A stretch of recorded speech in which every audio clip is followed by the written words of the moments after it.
Halo Sobat Guru, kembali lagi di Info Guru Update. Informasi penting untuk sahabat-sahabat guru maupun honorer di seluruh Indonesia terkait dengan fakta baru maupun tindak lanjut terkait dengan pendataan non-ASN. Khusus untuk sahabat-sahabat yang sudah membuat akun non-ASN, berikut informasi penting yang harus kalian ketahui terkait dengan proses keselanjutan untuk pendataan non-ASN tahun 2022. Pendataan non-ASN sudah berakhir tepatnya yakni tanggal 30 September tahun 2022 lalu.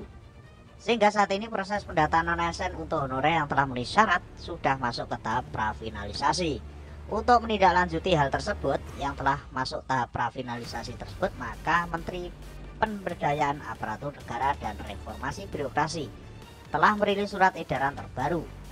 Melalui surat edaran B1917 MSM 0100/2022 tersebut, maka Menteri PED/PAR/RB mengucapkan rasa terima kasih dan penghargaan pada BPK yang telah melakukan pendataan non-ASN pada honorer yang ada di instansi masing-masing baik pusat maupun daerah. Dalam surat edaran tersebut juga dijelaskan bahwa pendataan non-ASN dilakukan dengan tujuan bukan untuk pengangkatan honorer secara langsung menjadi ASN, namun dengan adanya pendataan tersebut yakni bertujuan untuk mengetahui jumlah tenaga non-ASN yang bekerja di lingkungan pemerintah baik pusat maupun daerah untuk dilakukan pemetaan. Sampai tanggal 30 September tahun 2022 pukul 7, Kementerian PAN-RB telah menyampaikan bahwa sudah ada sebanyak 2.113.158 data tenaga honorer yang diinput. Jumlah tersebut terdiri dari tenaga honorer yang bekerja di 66 instansi pusat dan 522 tenaga honorer yang bekerja di instansi daerah. Selain itu, Kementerian PAN-RB juga mengimbau pada PPK di masing-masing instansi untuk memastikan validitas dan akuntabilitas data dalam pendataan dengan beberapa langkah sebagai berikut ini. 1. Bagi instansi yang sudah menginput data wajib melakukan verifikasi dan validasi untuk memastikan bahwa data yang masuk telah sesuai dengan kriteria dalam surat edaran Menteri PAN-RB sebelumnya. Bagi instansi yang belum melakukan input data, honorer akan melakukan validasi dan verifikasi data sebelum diinput ke dalam sistem pendataan non-ASN. Yang ketiga, apabila data sudah terverifikasi dan validasi, maka instansi wajib mengumumkan pada masyarakat melalui portal resmi masing-masing atau melalui papan pengumuman. 4. Sampai tanggal 8 Oktober 2022, masyarakat termasuk honorer yang sudah terdata dalam pendataan non-ASN juga wajib memantau dan memberikan umpan balik jika ada kesalahan dalam data. Hal tersebut wajib dilakukan instansi baik pusat maupun daerah untuk memastikan terciptanya transparansi serta menjamin akuntabilitas data yang disampaikan.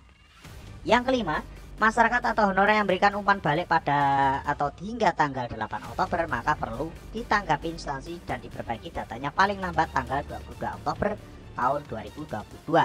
Perbaikan data honorer tersebut dilakukan melalui laman pendataan non-ASN setelah melakukan konfirmasi pada BKN. Data final pendataan non-ASN juga wajib disertai SPTJM atau surat pernyataan tanggung jawab mutlak yang ditandatangani oleh BPK di instansi, dan apabila data honorer yang masuk pada pendataan non-ASN tidak sesuai dan honorer tidak minta perbaikan data, kedepannya akan berdampak pada pertanggungjawaban hukum. Dengan demikian, tenaga honorer wajib memantau pengumuman instansi untuk memastikan datanya sesuai sebelum tanggal 8 Oktober tahun 2022. Sebelumnya, Kementerian PAN-RB juga telah mengimbau pada seluruh instansi pemerintah untuk melakukan pendataan tenaga non-ASN di pendataan non-ASN bkn.go.id paling lambat 30 September 2022 lalu. Untuk proses verifikasi dan validasi dilakukan terhadap komponen data utama dan data pendukung yang diklarifikasikan ke dalam dua kelompok tersebut, yakni yang pertama, pada data utama para pegawai non-ASN menggunakan basis NIK yang diintegrasikan dengan sistem data kependudukan atau Dukcapil oleh Direktorat Jenderal Kependudukan. Dokumen pendukung yang nantinya akan dicek terdiri dari kartu tanda penduduk, kartu keluarga, serta ijazah. Yang kedua, untuk data riwayat kontrak kerja yang dimiliki oleh setiap pegawai non-ASN selama bekerja di lingkungan instansi pemerintah, maka dokumen pendukung yang diteliti yakni terdiri dari dokumen pindai surat keputusan per tahun serta bukti pembayaran gaji per bulan untuk setiap surat keputusan yang telah dimiliki. Pendataan non-ASN tersebut dilakukan agar ada kesamaan persepsi terhadap penjelasan tenaga non-ASN. Selain itu, bagi PPK yang tidak menyampaikan data pegawai non-ASN sesuai dengan ketentuan yang sudah ditetapkan, maka dianggap dan dinyatakan tidak memiliki tenaga non-ASN. Dalam penyelesaian masalah tenaga non-ASN tersebut, maka tidak dapat dilakukan dengan solusi tunggal karena penataan tenaga non-ASN harus disesuaikan sesuai dengan kebutuhan masing-masing instansi, sehingga harus ada keseimbangan antara efektivitas organisasi, ketersediaan anggaran, dan kebutuhan. Setelah pemetaan tersebut dilakukan, maka selanjutnya akan disusun kebijakan dan menyelesaikan permasalahan tenaga non-ASN satu persatu sesuai kebutuhan formasi, yang mana pada saat ini Kementerian Pendidikan telah berkoordinasi dengan Kementerian Pendidikan, Kebudayaan dan Riset Teknologi terkait kebutuhan guru. Selain itu, Kementerian Pendidikan juga berkoordinasi dengan Dinas Kesehatan. Namun, pemerintah juga menindak tegas oknum yang memanfaatkan momentum pendataan tenaga non-ASN untuk melakukan praktik pencalonan atau korupsi, kolusi, nepotisme, sehingga Kementerian Pendidikan juga minta para pejabat yang berwenang untuk menindak tegas ASN yang menjualbelikan data tenaga non-ASN ini. Tenaga non-ASN dapat memperbaiki data riwayatnya sejak kapan mereka menjadi tenaga non-ASN dengan disertai bukti, sehingga pemerintah bisa menetapkan sesuai lama mereka menjadi tenaga non-ASN pada tanggal 31 Oktober tahun 2022 kepada masing-masing instansi untuk melakukan pengecekan terakhir dan melakukan finalisasi akhir yang menutup semua proses pendataan.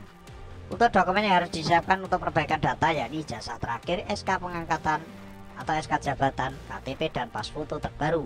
Masing-masing tenaga honorer atau tenaga non-ASN dapat melakukan perbaikan data di situs https pendataan-non-asn.bkn.go.id. Jadi informasi penting kali ini untuk sahabat-sahabat yang sudah membuat akun maupun mendaftarkan diri di akun pendataan non-asn.bkn.go.id, cek sampai tanggal 8 Oktober tahun 2022 untuk di situs resmi dari BKN.